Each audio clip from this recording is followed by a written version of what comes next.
Cronkite News starts now. Good evening and welcome to this special edition of Cronkite News on Arizona PBS. I'm Lauren Quinlan. Thank you for joining us. Tonight, we're taking a look at the stories from our Washington, D.C. bureau, from climate protests to hardball politics on the baseball field. The Arizona death toll from COVID-19 could top 20,000 this week, just part of the more than 780,000 Americans who have died from this disease. Now, those numbers can be numbing, but one exhibit makes them very real, as Kimberly Silverio Bautista reports from our Washington bureau. The thousands of white flags blanketing the grounds near the Washington Monument are beautiful when stirred by a slight breeze. But to Suzanne Furstenberg, they are horrible at the same time. Horrible because every flag represents someone who died of COVID. It's horrifying. It's hard enough to look over this vast field of flags, and even what you see is not the total amount of flags in the installation. That total, more than 680,000 as of this morning, stretches more than 2 city blocks, with more being added every day. Furstenberg said she wanted to give people a sense of how truly large that number is. And so as a visual artist, I wanted to make the number understandable. And the only way to do that was to create an installation using a unit, using something for each person who had died. And the white flag was the perfect item to use.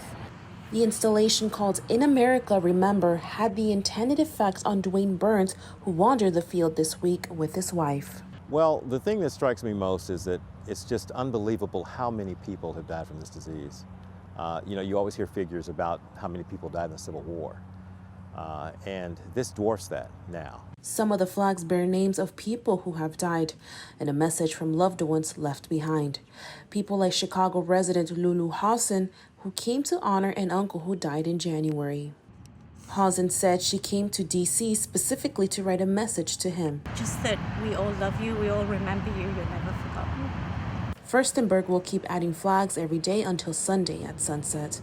The exhibit ends and the flags will start coming down, but she knows the deaths will continue to rise. What makes me sad is that after this art exhibition ends, the deaths aren't going to end. They'll keep going up, and we won't have a way to really honor those families. In Washington, Kimberly Silverio Bautista, Cronkite News.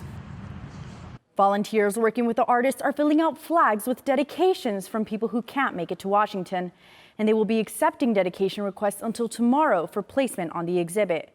If you would like to dedicate a flag, you can find the form on the website inamericaflags.org.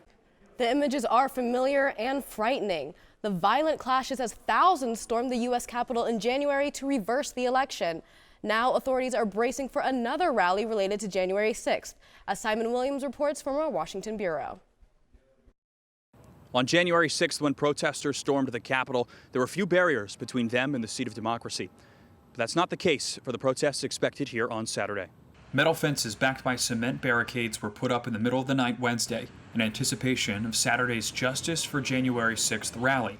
Organizers expect as many as 700 will protest the treatment of the hundreds who were arrested in the Capitol insurrection, what the organizers call political prisoners. At least 7 of those defendants are Arizonans, including Jake Chansley, the so-called Q shaman. Organizers have promised a peaceful event, but with emotions running high, federal and local authorities are not taking any chances. We've designated just today, September 18th as a SEER 3 event, which means that the federal government will assist the locals in making sure that we are in fact in a good place. Saturday's event has been organized by Look Ahead America, which has an Arizona chapter, but the local group did not respond to requests for comment. The political prisoner theme was used by Arizona Congressman Paul Gosar and Andy Biggs in July rallies at the Justice Department. Their offices did not respond to multiple calls asking if they would be here Saturday. In the meantime, the preparations are a visual reminder of the possibility of more violence, jarring for visitors like Diego Trevino, who came from Monterrey, Mexico. Yeah, I mean, it was like a little bit weird, like, why is it closed? Like, if it's a really touristic thing. But local officials like U.S. Capitol Police Chief Thomas Manger hope that weeks of preparation will let the Capitol return to normal soon after Saturday's event. The fence will go up a day or two before, and if everything goes well, it'll come down very soon after. The barricades stretch around the entire perimeter of the Capitol campus all the way to the Supreme Court. Police are expecting at least a dozen road closures in the area as well.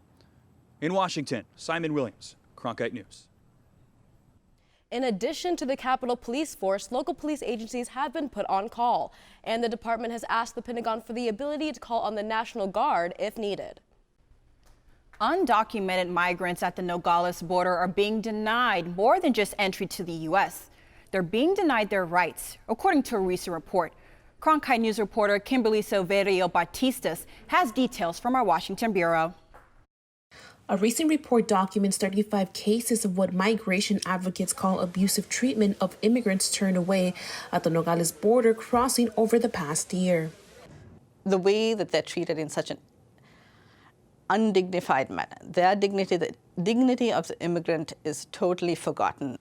Azar Watam's network Lobby for Catholic Social Justice worked with the Kino Border Initiative to interview migrants as they were sent back to Nogales, Sonora. What they found was everything from migrants being yelled at for asking for basic supplies to having medical records destroyed and worse. An immigrant had her leg broken. And her bone, her femur, I think, bone was broken, and she was expelled back to Mexico, the Nogales, Mexico, without any medical support. Customs and Border Patrol officials declined to comment on the allegations, which they said are under investigation by the agency's Office of Civil Rights and Civil Liberties. But in a prepared statement, it said, CBP constantly works to ensure that all employees understand and maintain the highest level of professional standards in their interactions with stakeholders, those they apprehend in violation of the law as well as with each other. 35 cases may not seem like a lot in a year during which more than 150,000 people were stopped at the Arizona border. But Kino's sister Tracy Horan said it's not surprising that people are reluctant to come forward. You can imagine for many reasons, because of fear of retaliation or not wanting to share their personal information.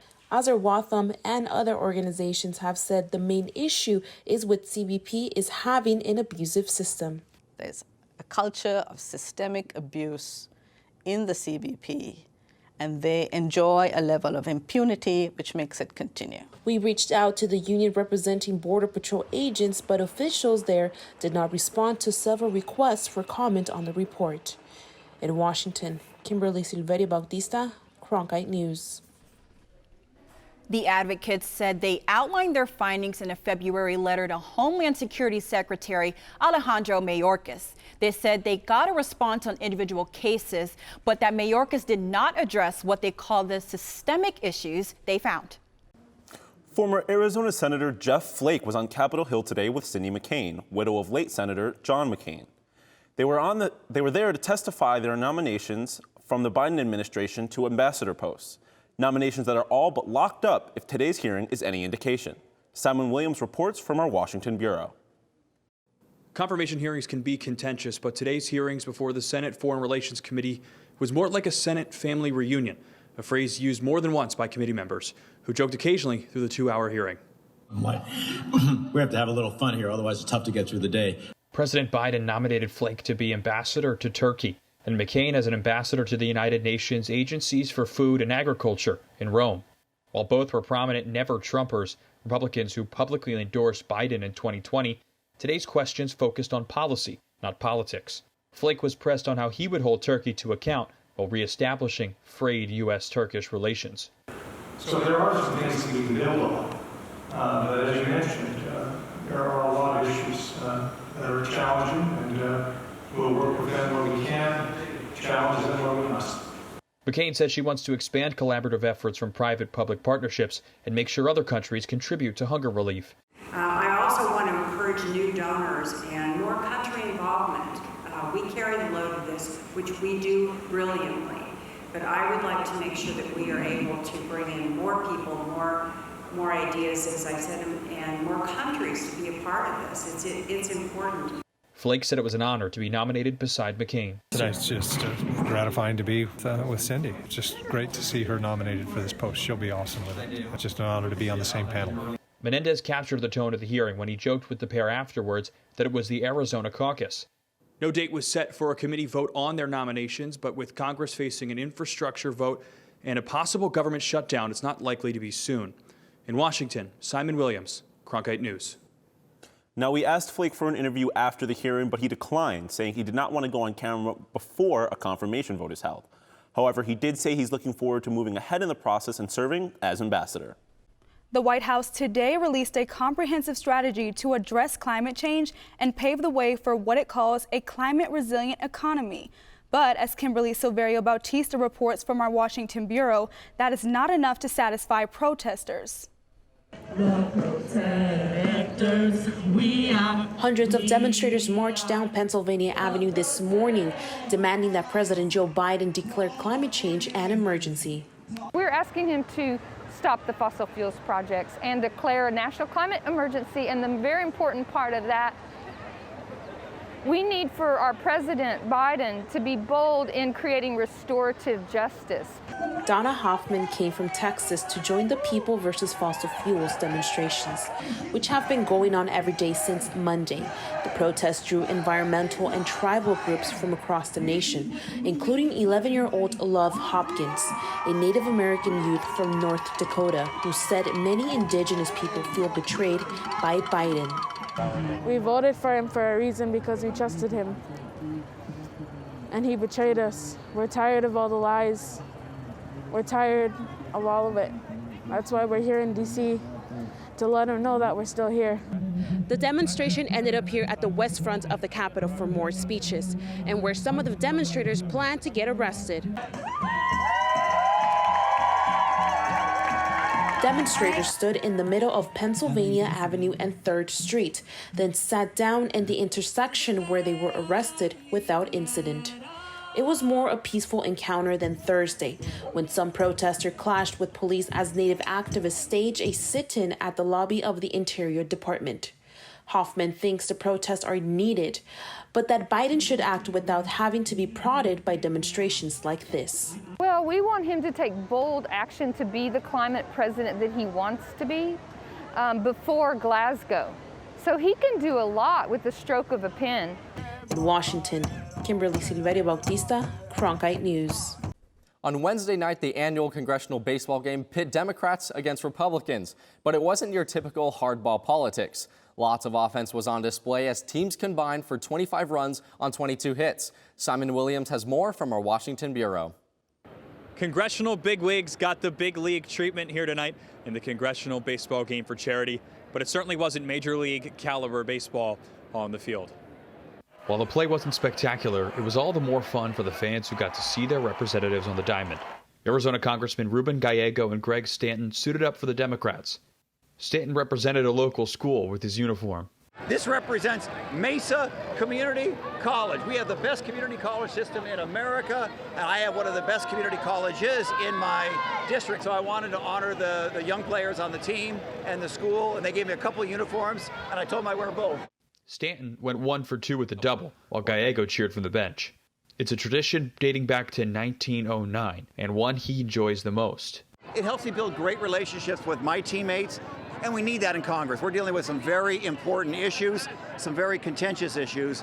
He said it's a chance to build relationships with his peers across the aisle as well. You know, dealing with people in a way where, hey, it's nothing personal. We like each other. We're friends.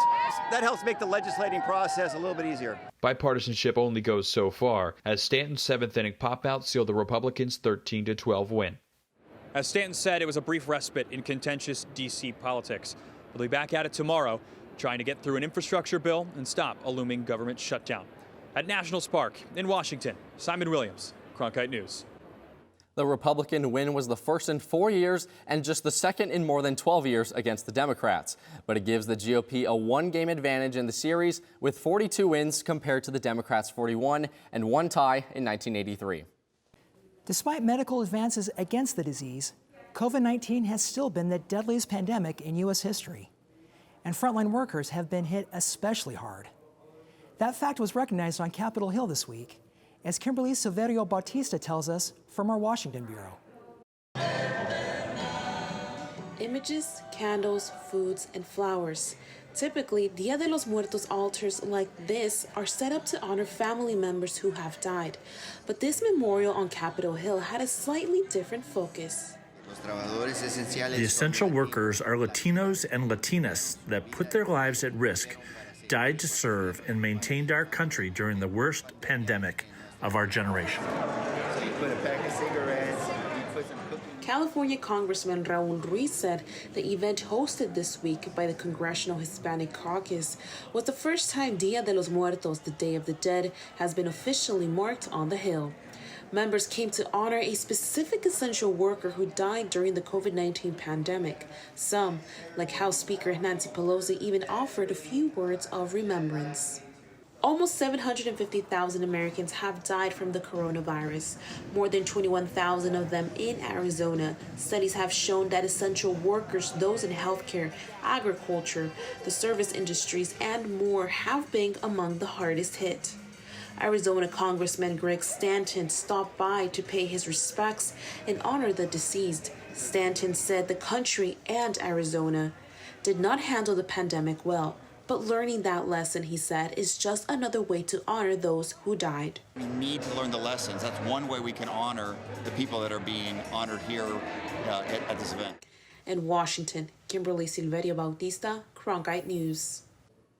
Now, this week's memorial would not be a one-time thing if Congressman Stanton has his way. He is the lead sponsor on a bill to make the first Monday in March a Memorial Day for COVID victims. All 5 House Democrats are among the 55 co-sponsors on the bill, which has yet to get a hearing. That's it for this special edition of Cronkite News tonight. Thanks for joining us. Break It Down is next.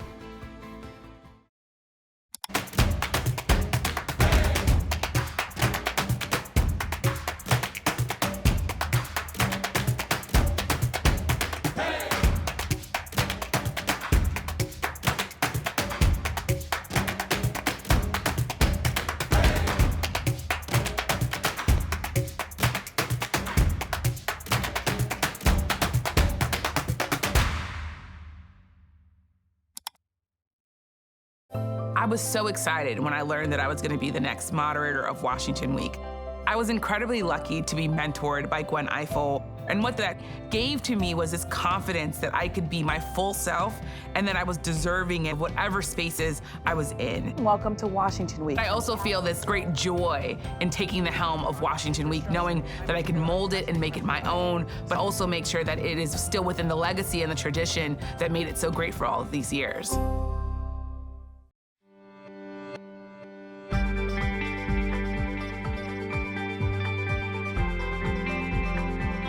Break It Down is brought to you in part by Mayo Clinic and viewers like you. Hey, Carl. Thanks for breaking down directors in Hollywood. So before we start, why don't you explain to us what's the job of a director? What do directors do in television and also in film?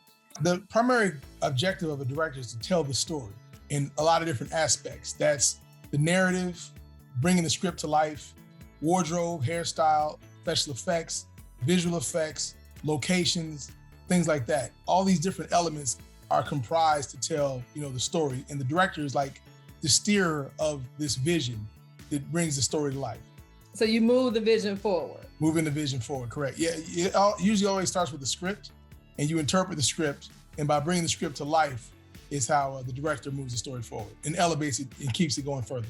Now, I know you have a position in the Directors Guild Association, also known as the DGA, and you sent me the report from 2019 and 2020, and it said that 1/3 of all television episodes have been helmed by directors of color, although women of color are underrepresented.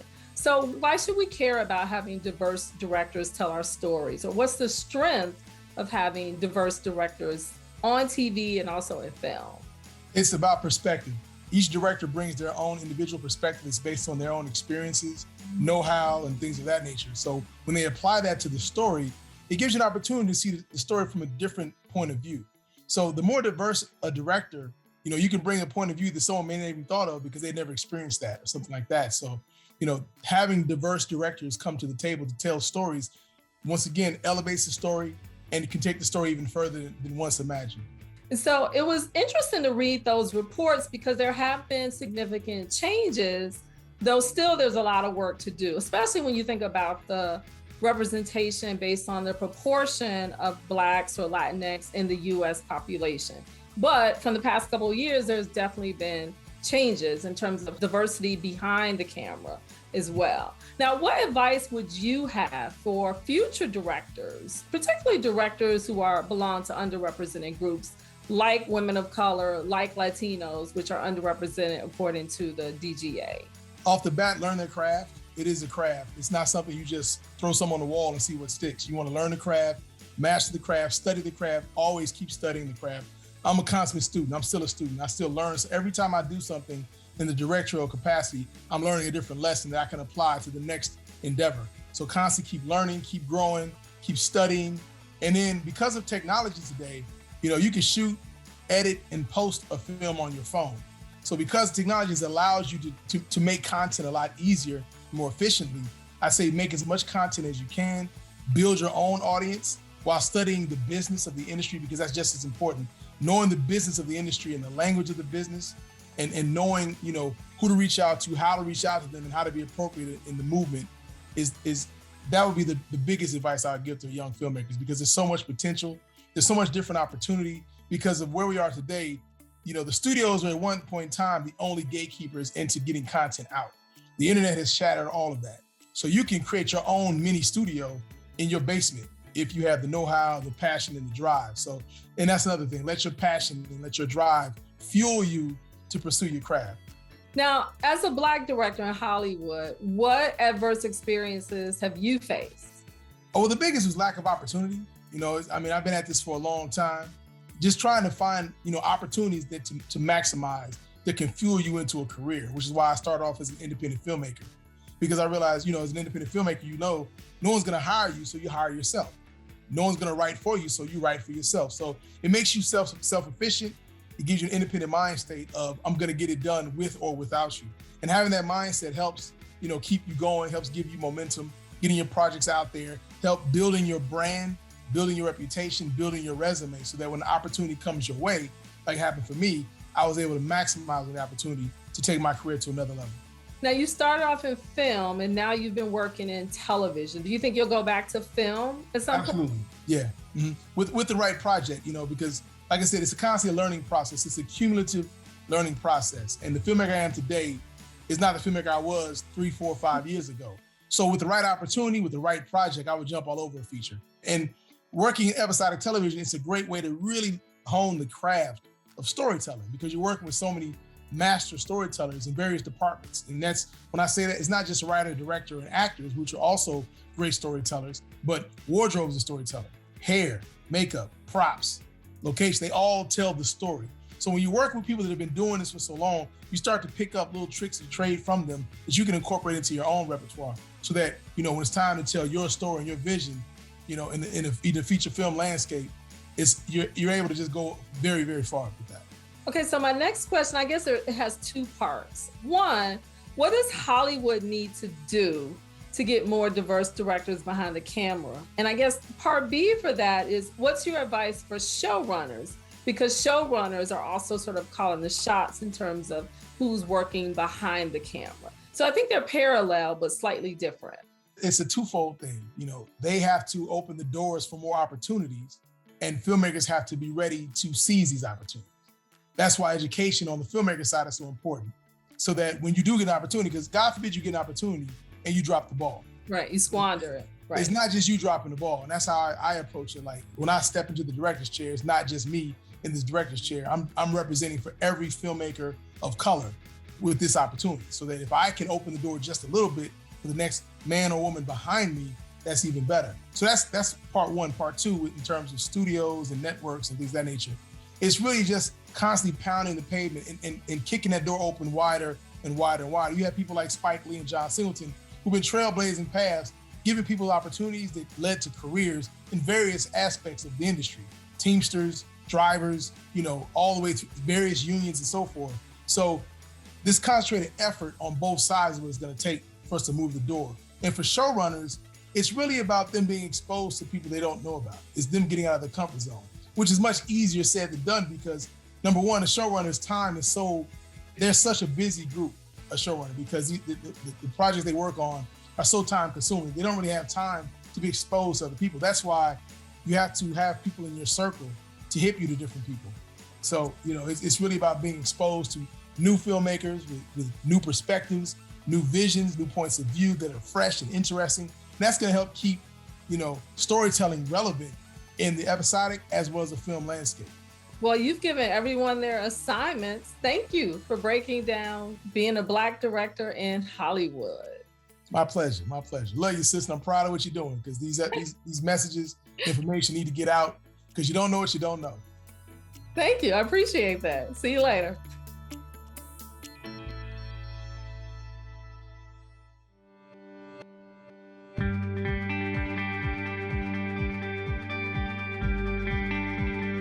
This hour of local news is made possible by contributions from the Friends of PBS, members of your PBS station.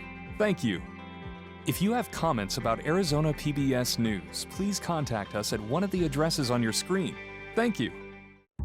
She's the White House correspondent for the PBS NewsHour. It has been a historic and traumatic week in Washington, D.C. Former reporter for the New York Times, political analyst for NBC, and multimedia journalist at USA Today. Join me this week and every week for a critical look at this week's top news stories. Yamiche Alcindor, the new moderator of Washington Week. Friday nights at 7 on Arizona PBS.